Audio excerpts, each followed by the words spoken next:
오늘날 교회 안에 두 무리가 있습니다. 한 무리는 교회 안에서 안일하게 살아가는 사람들이죠. 항상 다수에 속해서 인정받으려고 신앙하는 사람들입니다. 그런 사람들은 고난이 오고 핍박이 오면 진리를 피해서 도망해버립니다. 사울 왕이 죽자 헤브론에 몰려들었던 이 사람들, 사울 왕이 죽으면서 다윗이 왕이 되려고 하자 몰려들었던 이 사람들, 바로 그 사람들이, 그런 종류의 사람들이 오늘날 기독교에 굉장히 많이 있다는 것입니다.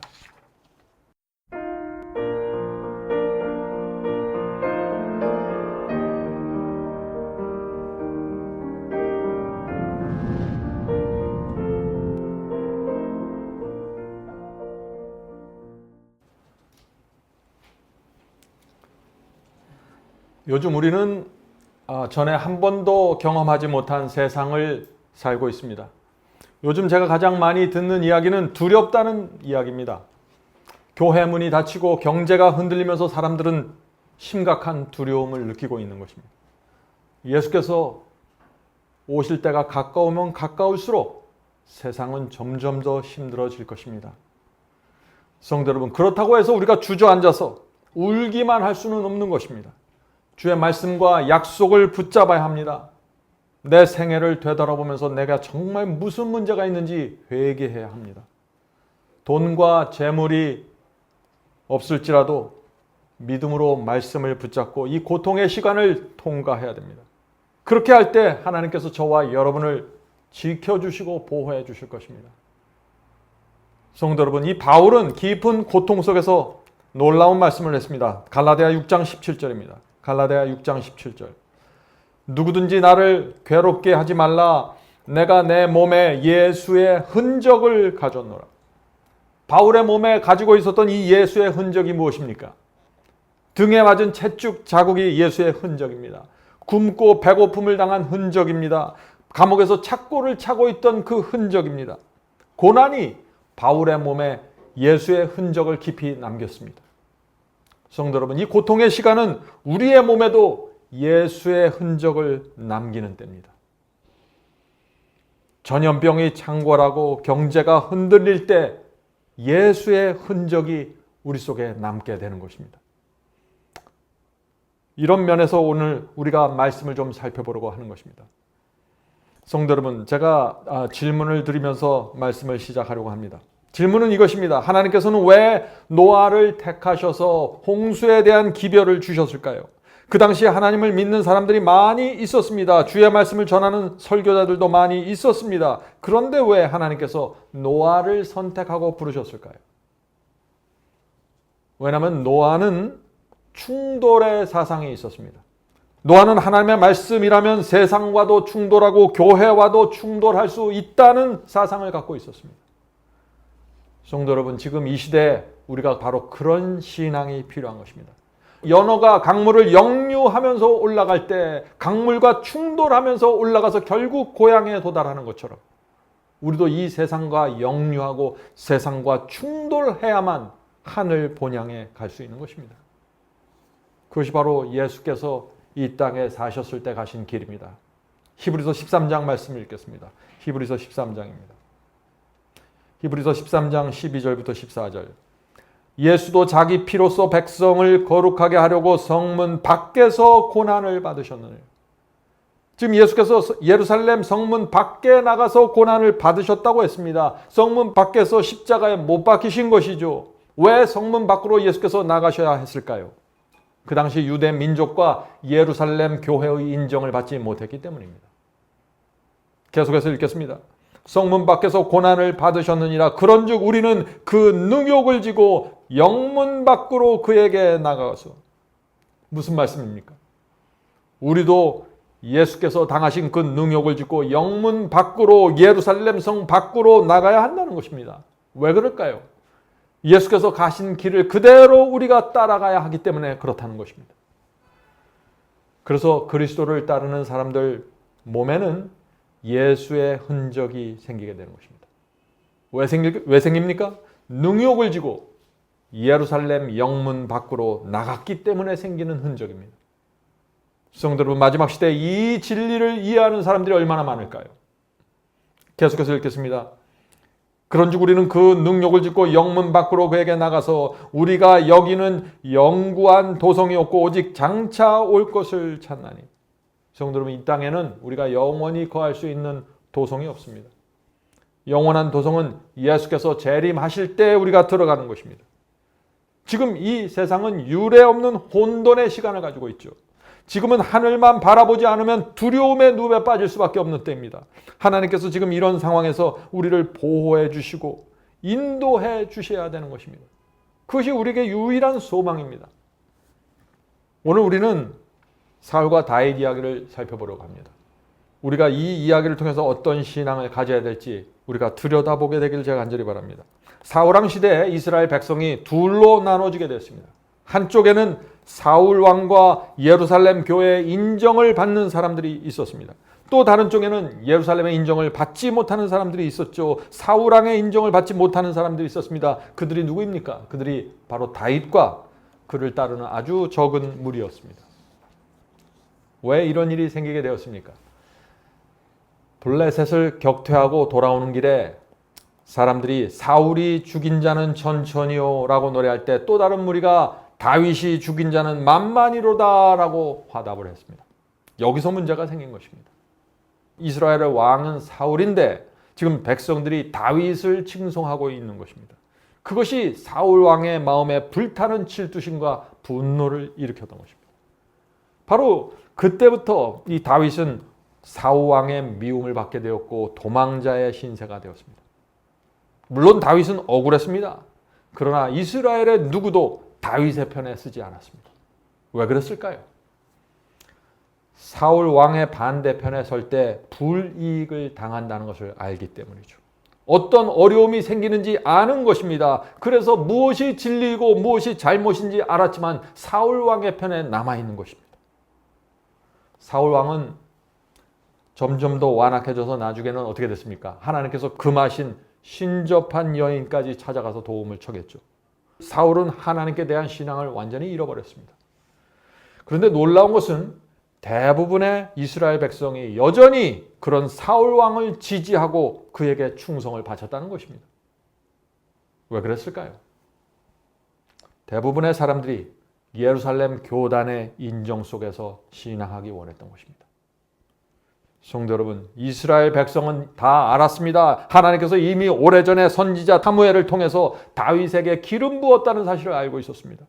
다윗이 하나님의 능력으로 골리앗을 죽이는 장면을 모두 목격했습니다. 사람들은 하나님께서 사울 왕이 아니라 다윗을 인도하고 계시다는 사실을 다 알았습니다. 그러나 여전히 사람들은 사울 왕 옆을 떠나지 않았던 것입니다. 왜 그랬을까요? 사울이 다윗을 죽이려고 하는데 다윗을 도와주려고 하는 사람들이 거의 없었습니다. 왜 그랬을까요? 다윗은 이스라엘 안에서 피할 곳을 찾지 못해서 결국 국경을 넘어서 블레셋까지 도망갔습니다. 하나님의 종이 목숨을 부지하기 위해서 미친 척하고 입에서 침을 흘리면서 다녔습니다. 아무도 다윗 편에 서지 않으려고 했습니다. 왜 그랬을까요? 왜냐하면 사람들은 하나님이 종이 누구인가 판단하고 싶지 않은 것입니다. 진리가 어디에 있는가 찾기보다는 지금 이 판세에서 내가 누구를 따라야 내게 유익이 오는가 그것만을 바라보는 것이죠. 예루살렘 성문 밖에 나가고 싶지 않은 것입니다. 성도 여러분, 여러분은 정말 진리를 따르기 원하십니까? 진리 앞에 여러분의 생애를 굴복하기를 원하시나요? 그렇다면 성령의 음성을 들으셔야 됩니다. 여러분의 양심에 대고 말씀하시는 하나님의 음성을 정확히 들어야 됩니다. 그래야 진리를 따라갈 수 있는 것입니다. 형제자매 여러분, 하나님께서 왜 사울 왕과 다윗 이야기를 성경에 기록해 두셨을까요? 하나님께서 왜 이스라엘 교회가 둘로 갈라지는 모습을 보여주셨을까요? 하나님께서 왜 사울 왕에게는 수많은 사람들이 몰려가는데 왜 다윗은 외롭게 서 있는 모습을 성경 속에서 보여주고 계실까요?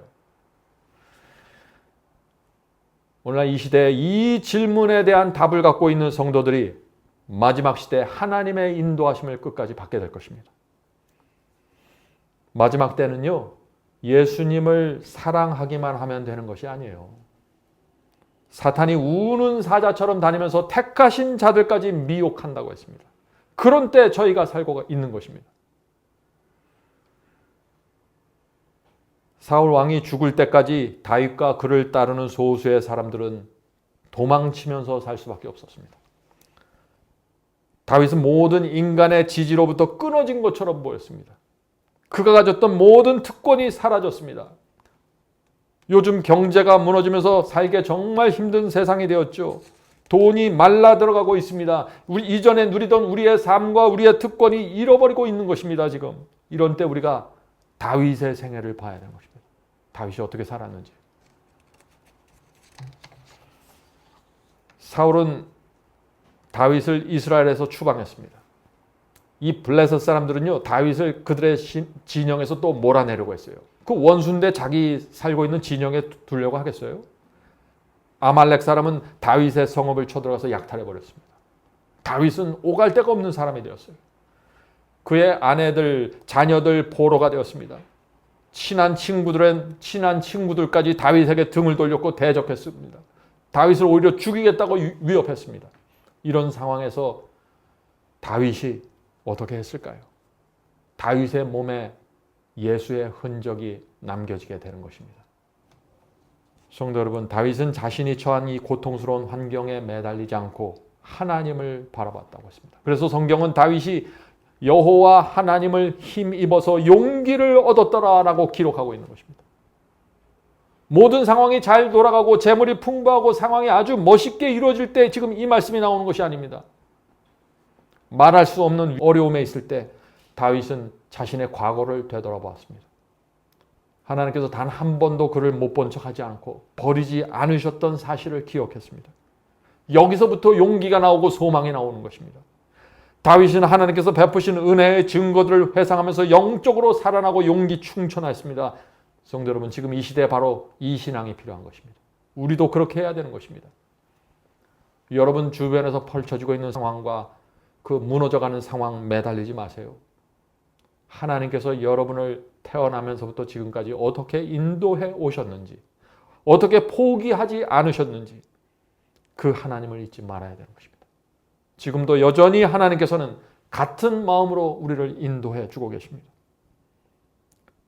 다윗은 죽음의 위협과 두려움 속에서 이런 고백을 합니다. 시편 56편 3절입니다. 시편 56편 3절. 내가 두려워하는 날에는 주를 의지하리로다. 두려움이 생기십니까? 주를 의지해야 될 때입니다. 주께서 도와주시고 보호해 주십니다. 성도 여러분, 다윗은 수많은 고난을 당했습니다. 고생과 핍박을 통해서 다윗은 큰 유익을 얻었는데 그 유익이 무엇입니까? 결국 이스라엘의 왕이 될 준비를 갖춘 것입니다. 배고플 때, 미친 척 할 때, 먹을 것이 없어서 쫓겨다닐 때, 동굴 속으로 숨을 때, 그때 다윗은 그 몸에 예수의 흔적을 남겼을 뿐 아니라 이스라엘이 왕이 될 준비를 갖춘 것입니다. 성도 여러분, 많은 경우에 하나님께서 우리의 인생을 이렇게 인도하시는 것입니다. 어떤 때는 동굴 속으로 내모시고 어떤 때는 외롭게 만드십니다. 진리의 길을 걸을 때 경제적으로 손해를 보게 하십니다. 말씀을 이해하지 못하는 가족과 친구로부터 비난당하고 따돌림 받게 됩니다. 성도 여러분, 그러나 당장 내 눈에 보이는 것만 보면 되는 것이 아니죠. 하나님께서 이루려고 하는 먼 곳을 바라봐야 하는 것입니다. 하나님께서 내 인생을 결국 어디까지 끌고 가려고 하시는지 그곳을 보면서 가셔야 되는 것입니다. 그런 눈이 뜨여진 사람들은 이 시대를 분별하게 될 것입니다. 왜 이런 일이 일어나는지 알게 될 것입니다. 고난을 감당하게 될 것입니다. 무엇이 하나님의 뜻인지 정확하게 분별하게 될 것입니다. 고난 속에서 우리의 영혼이 건짐받게 될 것입니다. 이스라엘 백성은 오랜 세월 동안 다윗을 외면했습니다. 언제부터 이스라엘 백성이 다윗을 따르기 시작했을까요? 사울 왕이 죽었을 때입니다. 사울 왕이 죽을 때까지 이스라엘 백성은 다윗을 따르지 않았어요. 사무엘 선지자가 만나려고 하지 않을 정도로 사울 왕이 타락했지만 백성들은 여전히 사울을 떠나려고 하지 않고 그 곁에 남아 있었습니다. 왜 그랬을까요? 하나님의 종 다윗이 죽을 고생을 하면서 도망 다니는데 지켜만 보았던 것입니다. 왜 그랬을까요? 여러분은 오늘 이 왜 그랬을까요? 라는 질문에 대답을 가지셔야 되는 것입니다. 그들은 하나님을 믿는다고 말하고 양을 죽이고 예배를 드렸습니다. 그런데 하나님께서 인정하시고 선지자를 통해서 기름 부은 그 종을 외면했던 것입니다. 왜 그랬을까요? 사울 왕이 죽자 놀라운 일이 생겼습니다.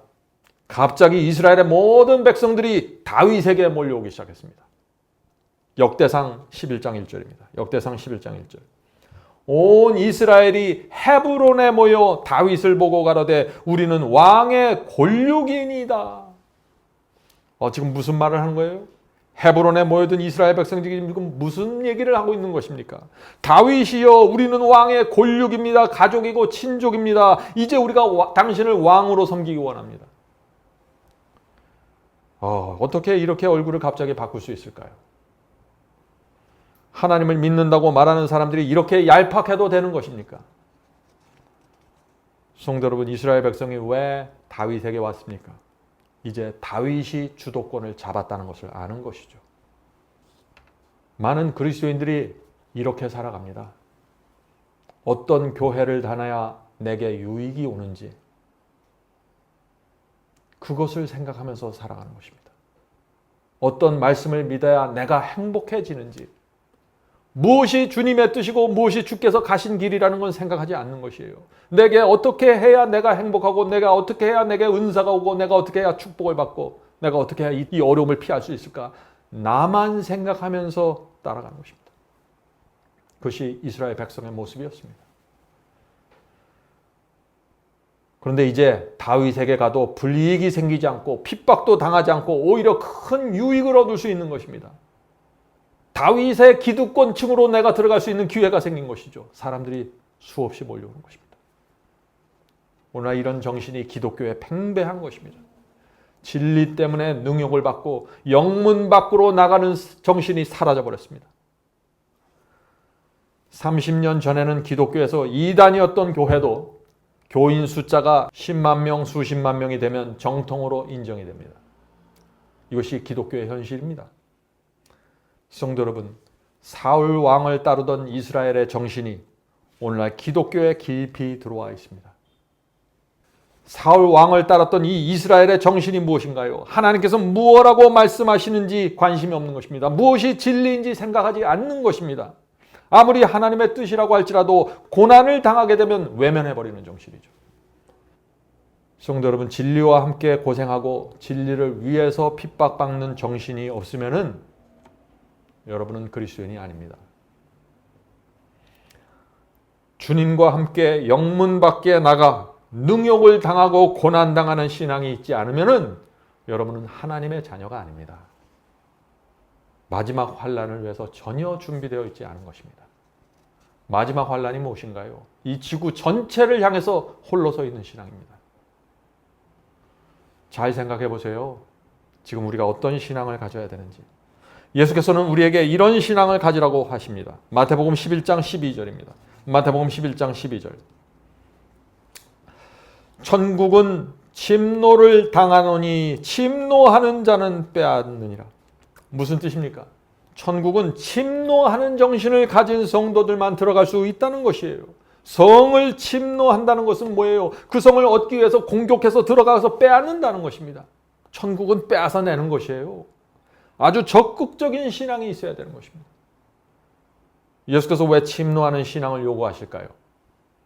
왜냐하면 사탄과 악령들이 우리를 가만 내버려 두지를 않기 때문이죠. 사탄이 온갖 방법을 통해서 좁은 길을 걷지 못하게 하고 미혹하고 유혹하고 핍박하기 때문에 침노하는 정신이 없으면 천국에 들어갈 수가 없는 것입니다. 그것이 현실이에요. 제가 과장하는 것이 아닙니다. 성도 여러분, 오랫동안 다윗을 모른 척하다가 사울 왕이 죽자 곧바로 다윗을 왕으로 세우려고 모였던 사람들, 그들이 하나님의 백성일까요? 아닙니다. 그들은 하나님의 백성이 아닙니다. 그들은 이스라엘 땅에 살았고 이스라엘 교회를 다녔고 매주 예배를 드렸지만 하나님의 백성은 아니었습니다. 비록 그들이 다윗을 섬기려고 몰려들었지만 그들은 신뢰할 수 없는 사람들이었습니다.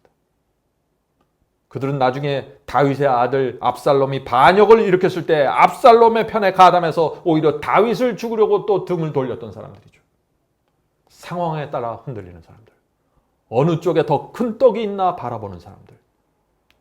그리스도인이 아닙니다. 하나님의 자녀가 아닙니다. 성도 여러분, 만일 여러분이 심한 고통과 시련 속에 있는데 어떤 사람이 여러분을 외면하고 등을 돌린다면 그 사람이 여러분의 친구입니까? 아니죠. 마찬가지입니다. 핍박이 오고 외로움이 오고 경제적으로 어려워질 때 하나님의 말씀과 계명을 외면하고 피하면은 그 사람은 신뢰할 수 있는 사람이 아닙니다. 그런 사람은 천국을 침노하는 사람이 아닌 것입니다. 성도 여러분, 제가 질문을 드리죠. 짐승의 표 환란이 일어나면 하나님께서 어떤 사람을 붙잡고 사용하실까요? 이 질문에 대한 답이 무엇입니까? 노아 시대에 누가 하나님의 편에 섰습니까? 엘리야 시대에 누가 하나님의 편에 섰습니까? 사울 왕 시대에 누가 하나님의 편에 서 있었나요? 그것을 보면 알 수 있는 것입니다. 마지막 때 어떤 사람들이 하나님의 인을 받고 하나님의 군사가 될 수 있을까요? 어떤 상황 속에서도 진리의 편에 서는 사람들이 마지막 시대에 하나님께 붙잡혀서 사용하는 사람들이 될 것입니다. 성도 여러분, 다윗이 사울 왕에게 핍박하고 도망 다닐 때 함께 있던 소수의 사람들이 있었습니다. 어떤 사람들이 다윗과 함께 있었을까요? 우리가 이 장면을 잘 보아야 되는 것입니다. 역대상 12장 1절과 2절입니다. 역대상 12장 1절과 2절. 다윗이 기스의 아들 사울을 인하여 시글락에 숨어 있을 때, 시글락은 핍박과 죽음의 위협을 피해서 숨어 있던 은신처였습니다. 다윗의 은신처 시글락입니다. 시글락에 숨어 있을 때 그에게 와서 싸움을 돕는 용사 중에 든 자가 있었으니, 하나님께서는 이 다윗에게 핍박받는 다윗에게 온 사람들을 용사라고 지금 표현하고 있는 것입니다. 시글락은 다윗이 가장 힘들 때 숨어 있던 곳입니다. 근데 그때 그 당시 이스라엘 백성들과는 전혀 다른 사람들에 나타난 것입니다. 다윗의 편에 서겠다고 사람들이 나타난 것입니다. 그들이 하나님의 용사들이었고 이스라엘의 남은 무리였습니다. 그들이 하나님께서 새롭게 시작하게 될 다윗의 왕국을 세우는 사람들이 되는 것입니다. 그들이 바로 천국을 침노하는 신앙을 가진 자들입니다. 성도 여러분, 잘 보아야 합니다. 성경을 정확하게 보셔야 돼요. 누가 하나님의 편에 서는 성도들인지, 누가 하나님께서 붙잡고 사용하는 사람들인지 잘 보아야 되는 것입니다. 이것을 모르면 완전히 암흑 속에 들어가 버리는 것입니다. 계속해서 읽겠습니다. 역대상 12장 2절입니다. 저희는 다윗에게 온 용사들이죠. 저희는 활을 가지며 좌우 손을 놀며 물매도 던지며 살도 바라는 자요 베냐민 지파의 사울의 동족인데 그 이름은 이러하니라. 자, 누가 시글락에 있는 이 다윗을 찾아왔습니까? 사울과 동족인 베냐민 지파가 찾아왔다는 것입니다. 이 말씀이 기가 막힌 이야기입니다. 지금 이야기는 이런 것이에요. 우리는 사울 왕과 같은 동족이고 지파입니다. 그런데 우리는 다윗에게 왔습니다. 우리는 사울 왕의 기득권층이고 특별한 대우를 받는 사람들입니다. 우리는 활도 잘 쓰고 손도 잘 놀고 모든 것을 잘하는데 우리는 다윗의 편에 서겠습니다. 중요한 것은 지파와 동족이 아니라 하나님의 말씀이라는 것을 우리는 압니다. 사울 왕은 하나님의 말씀을 버렸습니다. 그래서 우리는 다윗에게 온 것입니다. 다윗이 하나님의 종입니다. 성도 여러분, 이런 사람들이 하나님의 군사들입니다. 우리도 이런 군사가 되어야 하지 않을까요? 진리를 위해서 고난까지 마다하지 않은 성도들, 그들이 바로 천국을 침노하는 사람들입니다. 천국을 빼앗기 위해서 모든 것을 바치는 사람들 말이죠. 다윗을 찾아온 또 한 무리가 있었습니다. 성도 여러분, 오늘 우리는 누가 다윗을 찾아왔는지 잘 보아야 하는 것입니다. 그리고 그들의 신앙을 살펴봐야 되는 것입니다. 역대상 12장 20절부터 22절입니다. 역대상 12장 20절부터 22절. 다윗이 시글락으로 갈 때 므낫세 지파에게서 그에게로 돌아온 자는 아드나와 요사박과 여디아엘과 미가엘과 요사박과 알리후에와 실르덴이 다 므낫세 천부장이라. 이 무리가 다윗을 도와 적당을 쳤으니 저희는 다 용사요 군대 장관이 됨이더라. 이 장면이 어떤 장면이죠? 므낫세 지파로부터 사람들이 왔는데 그들은 천부장들이었습니다. 그들은 다윗의 편에 서서 용맹하게 전쟁을 하기로 찾아온 것입니다. 군대 장관 같은 사람들입니다. 그런데 그들이 결정한 것이 무엇일까요? 이제 우리는 사울 왕에게 미운 점이 박혀도 괜찮습니다 라는 신앙을 가진 사람들입니다. 그들은 출세를 포기했고 목숨의 위협을 받기로 결정했습니다. 성도 여러분, 하나님께서 이런 성도들을 어떻게 바라보실까요? 유대 땅에 있던 수많은 백성들 중에서 지금 다윗을 찾아온 이 사람들을 하나님께서 어떻게 보실까요? 지금 하나님께서 저와 여러분을 어떤 눈으로 바라보실까요? 22절 읽겠습니다. 22절입니다. 그때 사람이 날마다 다윗에게로 돌아와서 돕고자 하며 큰 군대를 이루어 하나님의 군대와 같았더라. 핍박을 무릅쓰고 진리를 찾아온 사람들은 하나님의 군대처럼 됩니다. 하나님께서 핍박을 통해서 하나님의 군대를 모으시는 것입니다. 어떤 사람이 성공할 때, 어떤 사람들이 크게 위대해졌을 때, 큰 인기를 끌고 있을 때 거기에 몰려드는 사람들은 하나님께서 가치를 두지 않습니다. 그런데 하나님의 진리가 분명히 세워지는데 그 진리를 잡으려면 핍박과 고난을 당해야 되는데 이스라엘 성문 밖으로 쫓겨날 수도 있는데 그런 상황에서 진리에 와서 시글락을 찾아오고 이 동굴 속을 찾아오면은 하나님께서 특별한 눈으로 그들을 바라보신다는 것입니다. 성도 여러분, 이 시대에도 시글락이 있다는 사실을 여러분들 아십니까? 고난과 손해를 감수해야만 진리를 찾아갈 수 있다는 것입니다. 진리가 있어야 용사가 되고 하나님의 군사가 되는 것입니다. 아무리 교회 가서 밤을 새면서 봉사해도 진리가 없으면 소용이 없는 것입니다. 오늘날 교회 안에 두 무리가 있습니다. 한 무리는 교회 안에서 안일하게 살아가는 사람들이죠. 항상 다수에 속해서 인정받으려고 신앙하는 사람들입니다. 그런 사람들은 고난이 오고 핍박이 오면 진리를 피해서 도망해버립니다.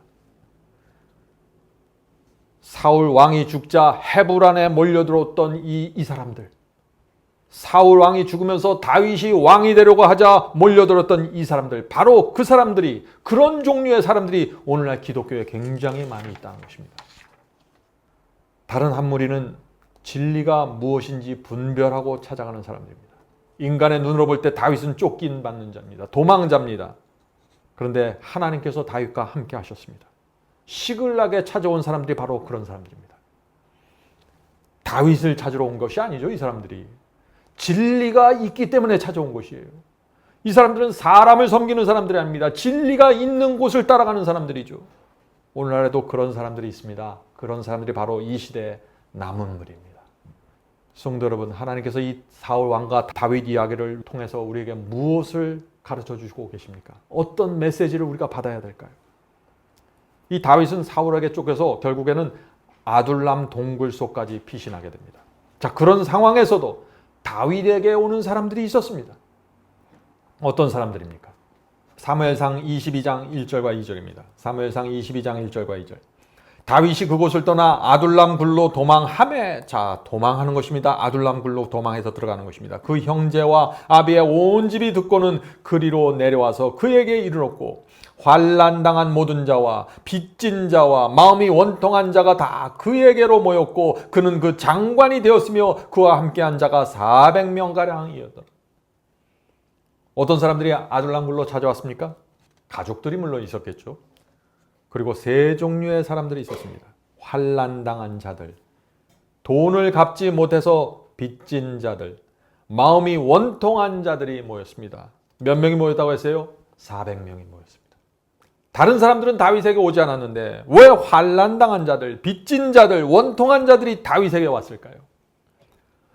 사울 왕과 친하고 대접받던 사람들은 다윗에게 오지 않았습니다. 그들은 사울 왕과 예루살렘에서 인정받지 못했기 때문에 지금 다윗을 찾아온 것입니다. 그들의 생에서 이제 붙잡을 수 있는 것은 하나님의 말씀밖에 없었어요.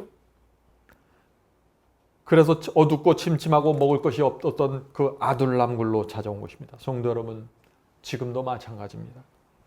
아둘람 굴로 가야 될 것입니다. 교회 안에서 외로움을 느끼는 성도들이 계십니까? 아둘람 굴로 가셔야 됩니다.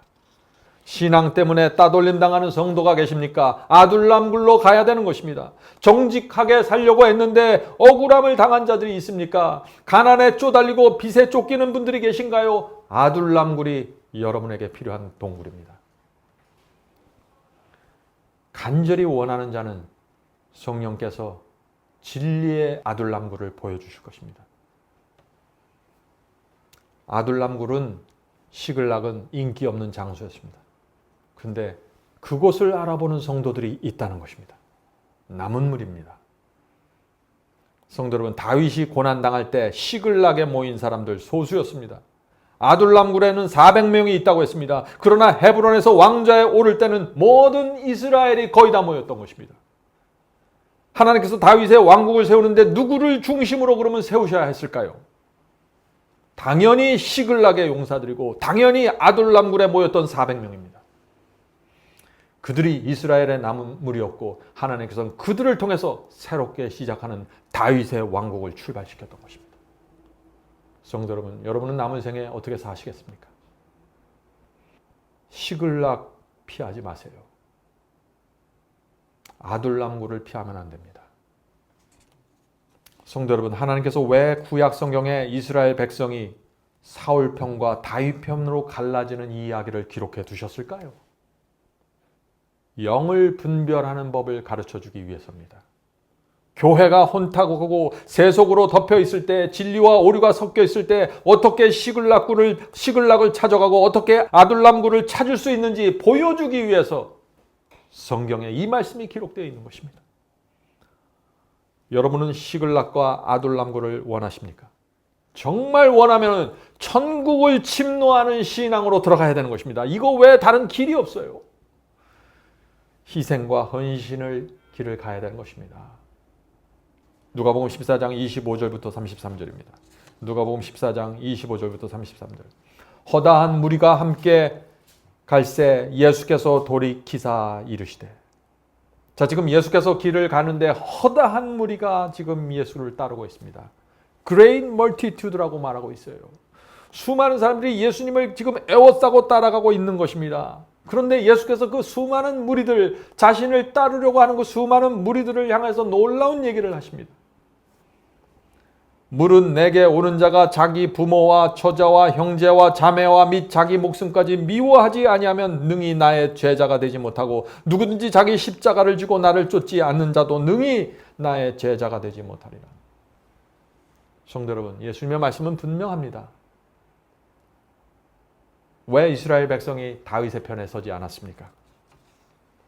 바로 이 말씀에 답이 나와 있는 것입니다. 십자가를 지고 주님을 따르고 싶지 않았기 때문입니다.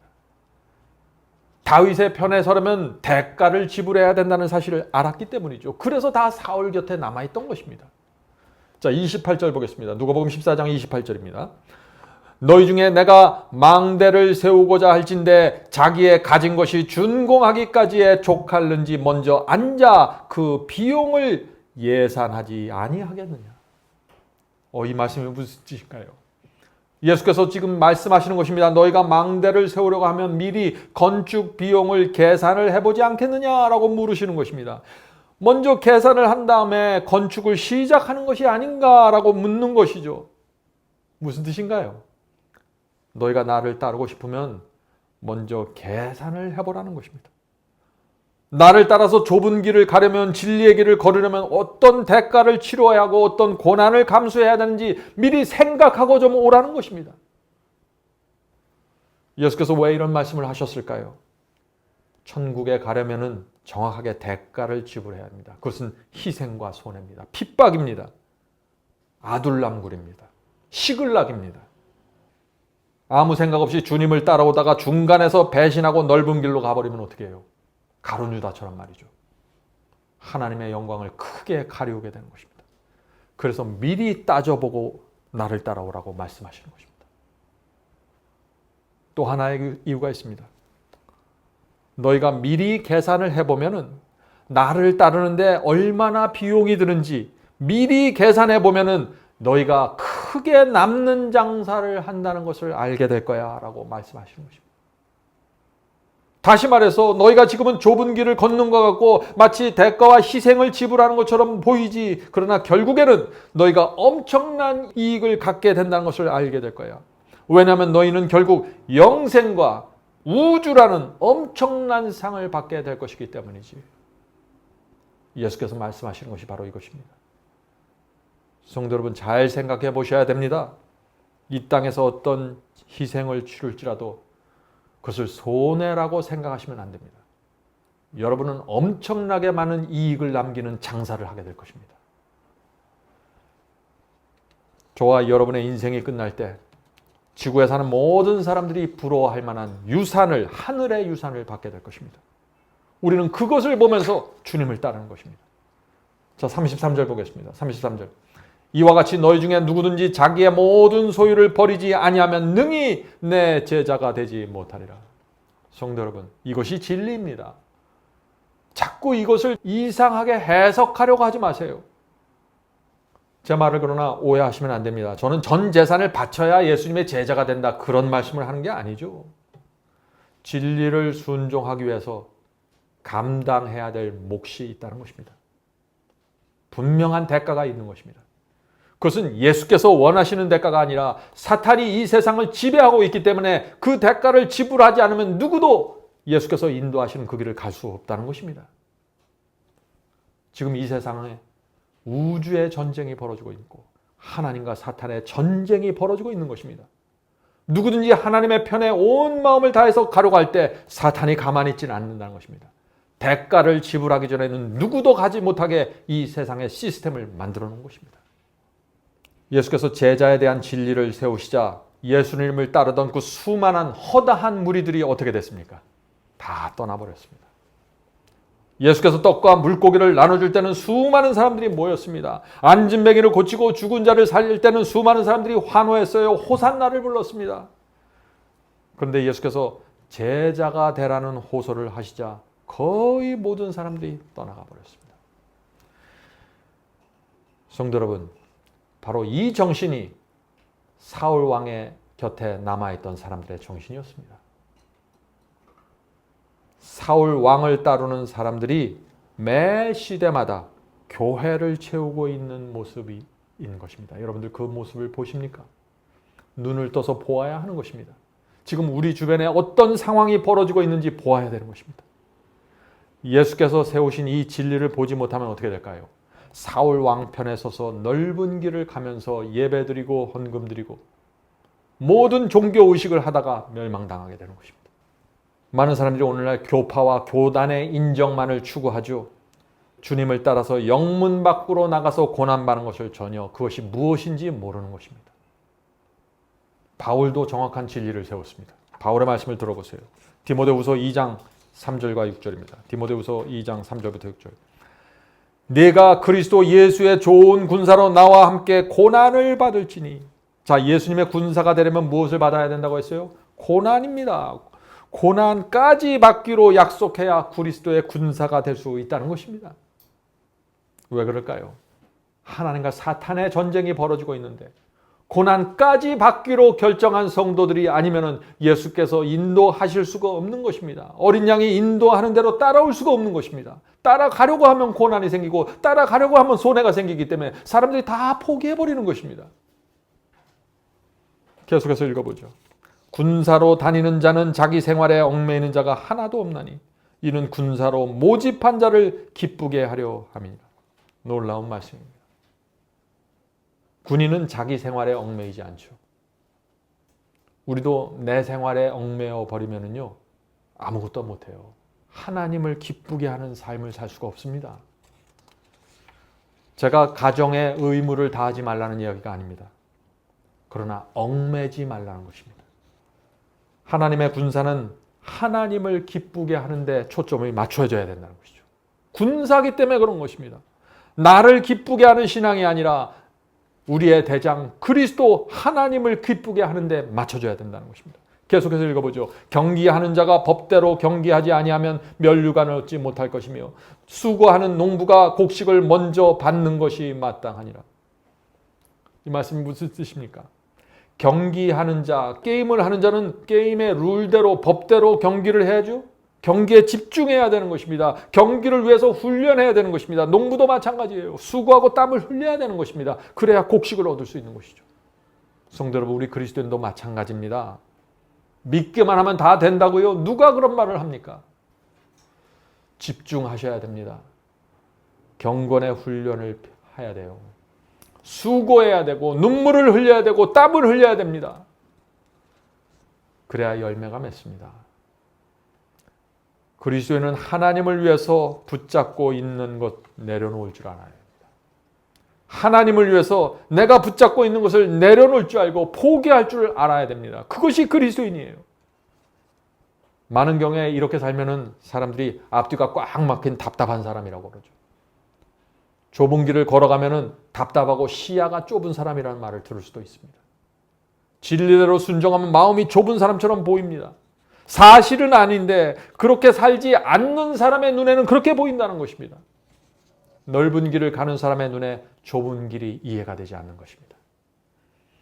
성도 여러분, 하나님께서 우리를 진리로 부르실 때 우리가 어떻게 대답해야 될까요?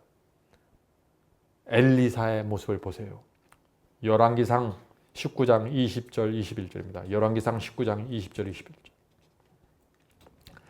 엘리사가 소를 버리고, 자, 지금 엘리사가 하나님의 부르심을 받는 것입니다.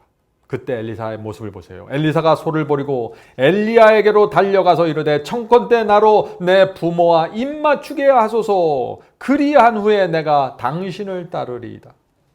자, 엘리야가 하나님의 부르심을 이제 엘리사에게 전했습니다. 그때 엘리사는 밭을 갖고 있었는데 그 소를 버렸다고 했습니다. 하나님의 부르심에 대한 이 엘리사의 태도는 분명했습니다. 그러나 이 소를 버렸지만은 집을 떠나기 전에 가족들에게 가서 제가 작별 인사를 하고 오겠습니다 라고 그런 요청을 했죠. 자, 엘리야가 이렇게 대답합니다. 엘리야가 저에게 이르되 돌아가라. 내가 네게 어떻게 행했느냐 하니라. 자, 이 말씀이 무슨 뜻입니까? 엘리사가 집에 가서 작별 인사가 하겠다는 것을 지금 엘리야가 책망하는 것입니다. 그렇게 하지 말라는 것이에요? 부모에게 인사도 하지 말라는 것입니까? 그런 뜻이 아니라 돌아가서 집에 남아있든지 하나님의 부르심을 받고 하나님의 길을 가든지 결정하고 오라는 것입니다. 호소하는 것입니다. 하나님의 부르심에 대한 엘리사의 분명한 태도를 지금 요구하고 있는 것입니다. 자, 엘리사의 태도가 이어집니다. 엘리사가 절을 떠나 돌아가서 소 한 겨리를 취하여 잡고 소의 기구를 불살라 그 고기를 삶아 백성에게 주어 먹게 하고 일어나 가서 엘리야를 쫓음에 수종들었더라. 성도 여러분, 이것이 하나님의 말씀에 대한 우리의 태도가 되어야 합니다. 우주의 하나님께서 말씀하실 때 우리가 어떻게 반응해야 됩니까? 절대적인 겸손으로 대해야 하는 것입니다. 엘리사가 왜 소와 멍에와 기구들을 집에 돌아가서 다 불태우고 또 소 그 고기를 태워서 사람들과 나눠 먹은 다음에 엘리야를 따라왔을까요? 엘리야의 직업은 농부였습니다. 소의 기구를 태우고 소를 태워서 먹는다는 것은 이제 내가 다시 뒤로 돌아갈 수 있는 다리를 끊어놓고 불태운다는 것입니다. 제가 다시는 돌아가지 않겠습니다. 이런 헌신을 주님께 드리는 것입니다. 하나님의 말씀과 진리를 위해서 내가 무엇을 결정하고 선택할 때 결정적인 태도가 필요한 것입니다. 어중간하지 마세요.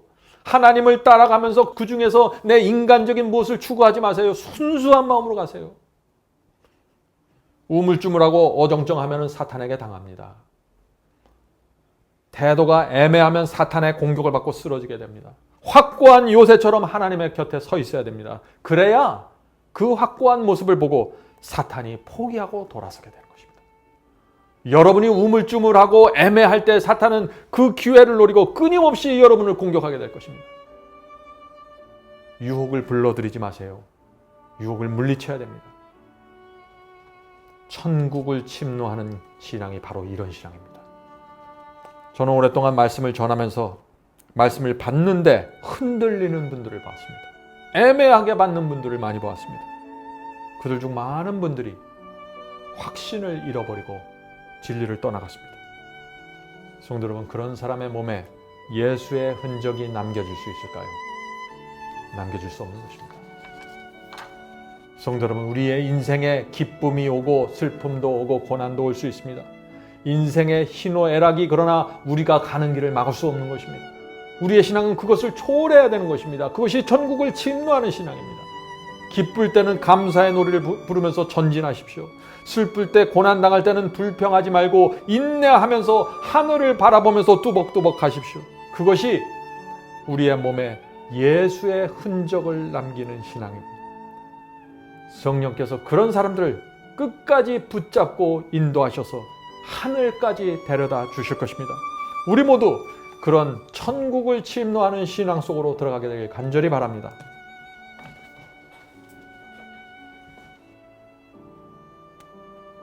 하늘에 계신 아버지, 하나님의 말씀 앞에서 저희 속에 깊이 감추어져 있는 이기심과 나를 사랑하는 정신이 폭로되기를 원합니다. 주여, 저희에게 저희 자신을 보여주시고 정말 저희가 어떤 신앙과 마음으로 주님을 따라가고 있는지 보여주시옵소서. 회개하게 인도하여 주시옵소서. 하늘에 계신 아버지, 저희가 이 시대의 시글락을 가기 원합니다. 이 시대의 아둘람 굴 찾아가길 원합니다. 주여, 고난이 우리를 막고 경제가 우리를 힘들게 하더라도 저희가 주께서 인도하는 그 길을 끝까지 가기 원하오니 도와주시옵소서. 이 어려운 세상에서 저희를 죄에서 건져주시고 환난에서 건져주셔서 저희의 이 마음속에 있는 간절한 소원을 이루어 주시옵소서.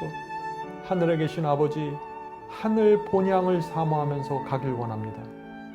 이 시간에 성령 보내주셔서 무릎 꿇고 기도하는 주의 종들과 백성에게 함께하여 주셔서 이 위험하고 험난한 시대 안전하게 하늘 항구에 도착할 수 있도록 인도하여 주시옵소서.